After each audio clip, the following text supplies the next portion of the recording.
My name is Chris Van Allsburg. I've been writing and illustrating books for about 30 years. My latest one is called The Misadventures of Sweetie Pie. Sweetie Pie is the story of a small furry animal, a hamster, who is left at the pet store for a long time because he doesn't take well to being held by children.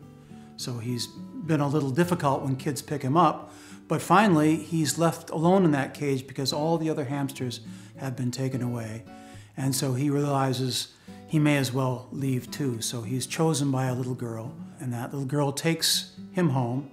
And he expects that because he doesn't know where his friends have gone, that he might actually be reuniting with them. He will see his friends, because as far as he knows, they just leave the pet store, but they may be waiting for him. But of course they aren't. He ends up being alone in a cage, bearing the name Sweetie Pie, which is the name that the little girl gave him. But so it's a series of events like that, and from one owner to another, and I have to point out that each one of these owners has good intentions and loves the animal, but for one reason or another, it doesn't work out, and the animal, Sweetie Pie, is actually kind of miserable.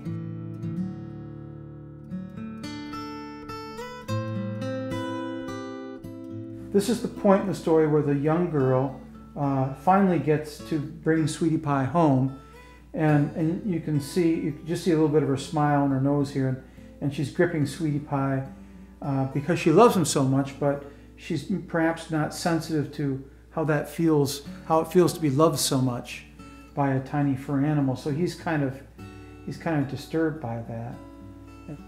So the finished piece looks a little bit like this. When I looked at this and I saw the girls kind of showing her teeth and the kind of pain that the animal was in, I thought maybe I was emphasizing the point of the story a little too sharply at that stage. So I made it a little softer. The girl doesn't have quite the crazed expression on her face, and she's not squeezing him quite as hard.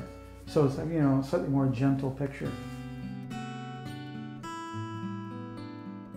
I won't give away the end, but he does, in my opinion, find himself in a happy place. He's not living the kind of easy life of always having piles of food for him every morning, but on the other hand, he's living an independent life with no bars between him and the great wide world. I guess I would hope the kids would read it and say, I'm going to be the best caregiver ever.